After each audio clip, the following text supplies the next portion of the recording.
Hello नमस्कार, कशी काय मंडळी? आय होप तुम्ही सगळेजण मस्त आणि मजेत असाल.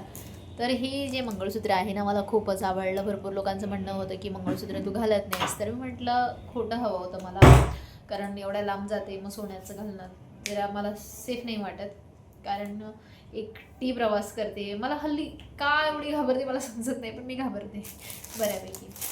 तर हे मंगळसूत्र तुम्हाला घ्यायचं असेल तर मी प्रॉडक्ट टॅग केलं, तुम्ही घेऊ शकता. एकदम असं नाही का गुलाबी असं असल्यासारखं आहे. तुम्हाला आता सोनेरी दिसते का गुलाबी माहीत नाही, पण ही गुलाबी कलरमध्ये आहे, सोनेरी कलरमध्ये नाही. तर अंशला आज सर्दी ताप आहे म्हणून कामावरून आल्यावर सगळ्यात आधी त्याला वापारा दिला, आणि त्यालाही खूपच आवडतं वापारा. कारण आता मशीनला मी म्हणजे मशीननी वापारा नाही देत त्याला, तर त्याला असं अंगावरती घेऊन वापारा घ्यायला खूप मजा वाटते. आणि मी शूट करत होते, तर ते आपण बाजूला काढून ठेवलं आणि मग आता त्याला वापारा द्यायला बसले. तर आता हा खूप मोठा झाला आहे तसा आगाऊ. तो ड्रेस आहे ना, तो फ्लिपकार्टवरून मी मागवलेला आहे, त्याची लिंक दिली होती मी. आणि आज मी मागवलेलं आहे हे ॲप्रॉन. खूपच छान आहे. या बाजूला हात पुसण्यासाठी अशी जागा आहे दोन्ही बाजूला, आणि वॉटरप्रूफ आहे. मेन म्हणजे मला खूप आवडलं. तुम्हाला जर का घ्यायचं असेल ना, तर कम्युनिटी पोस्टला लिंक दिलेली आहे, घेऊ शकता. आणि हे असं घालायचं आहे, बघू शकता. हे खूपच सुंदर आहे. अंशला बरं नाही त्यामुळे मी आज लवकर कामावरून आले, बघू शकता. खूपच सुंदर आहे. इथे पॉकेट आहे, ह्या दोन्ही बाजूला ना हात पुसण्यासाठी अशी अशी जागा आहे. तर खूप सुंदर असं आहे, तुम्ही घेऊ शकता. आणि आपले व्हिडिओ जर तुम्हाला आवडत असतील तर प्लीज प्लीज प्लीज चॅनलला सबस्क्राईब करून घ्या. कमेंट करायला विसरू नका व्हिडिओ कसे वाटत आहेत ते. आणि खूप छान सपोर्ट करताय तुम्ही माझ्या चॅनलला, त्यासाठी खरंच खूप खूप खूप आभार. मी तुझ्यासाठी शर्ट घेऊन आले, पॅन्ट घेऊन आले. तुला आवडली? कशी आहे? छान. मम्मी वरली मम्मी छान आहे. हा, जबरदस्ती जीवावर आल्यासारखं कसं बोलतोय. अंशला आमच्या बरं नाही आहे ना. त्याचं कार्टून काय आहे? हे काय आहे ते? मलाच नाही माहीत. नाही, मलाच नाही माहीत. ओके ठीक आहे. आज मी खूपच टेन्शनमध्ये होते, कारण आता अंशला सांभाळायचा पुन्हा प्रॉब्लेम झालेला आहे. आणि काम तर केलंच पाहिजे. तर मी अंशसाठी डे केअर बघून आले, तिथं फायनल झालं डे केअरचं. त्यानंतर थोडंसं म्हटलं डोकं शांत करूया. मी स्वामींच्या दर्शनाला गेले की माझं डोकं शांत होतं. आणि म्हणतात ना की मुलं आईवडिलांना जसे सांगतात तसं मी स्वामींजवळ हट्ट करत असते. त्यामुळे म्हटलं चला दर्शनाला जाऊया, म्हणजे मला जरा बरं वाटेल. त्यानंतर मी दर्शनाला गेले, थोडा वेळ तिथं बसले, मग जरासं मला शांत वाटलं.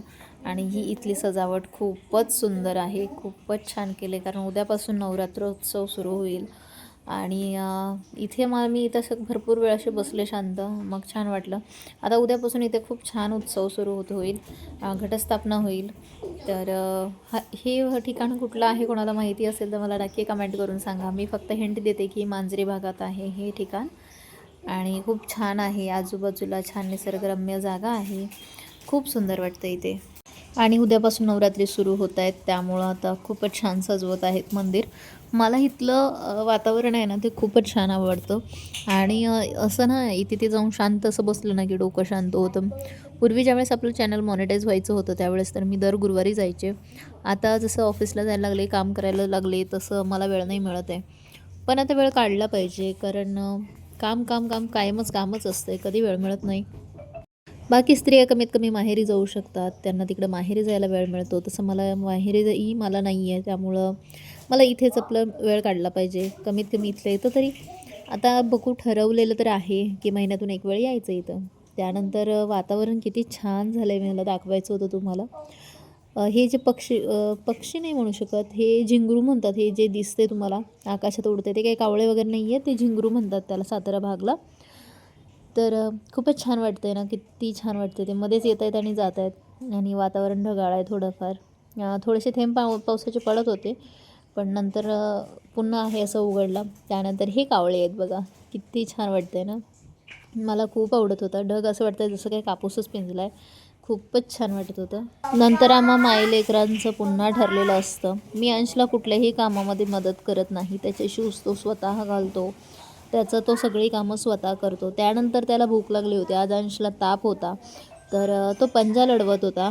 मम्मी मीच जिंकणार असं म्हणत होता आणि नंतर 2 वेळा मी हरायचं नाटक केल्याच्या नंतर म्हणाला नाही नाही मम्मी आता तूच जिंकलीस म्हणून तो हात लूज सोडायला लागला. अजिबात ताकद लावत नव्हता. म्हणजे किती समजदार व्हायला हा लागला आहे मला काही समजतच नव्हतं. तर ताप जरी आला तरी अंश आपला खेळतच असतो कारण अंश खूप स्ट्रॉंग मुलगा आहे आणि मला त्याचा खूपच अभिमान आहे. तो असा आहे त्यामुळं. काय चाललंय पिलू तुझं? ड्रायफ्रूट टाकते कशात? ड्रायफ्रूटच्या डब्यामध्ये. हे मोठं आले ना ह्याची खूप सारी ड्रायफ्रूट बसेल. हां. तर अंश आजारी आहे आणि डॉक्टरकडून आलो आम्ही आणि मग हे पण ड्रायफ्रूट अरे काय आहे काय ये नको ना ते छोटा डबा आहे त्याच्यात मोठ्या डब्यात काजू काजू जास्त आहेत. तर त्याला सारखा आजारी पडतोय. तर डॉक्टर म्हणाले की बिस्किट वगैरे भरू नका म्हणून त्याच्यासाठी ड्रायफ्रूट्स आणले आणि दर महिन्याला आणतेच असंही पण ते संपले. तुम्हाला व्हिडिओ आवडत असतील तर चॅनलला सबस्क्राईब करून घ्या. आमच्या गमती जमती तर चालूच राहणार. चला भेटूया पुढच्या व्लॉगमध्ये. बाय बाय सगळ्यांना. श्री स्वामी समर्थ.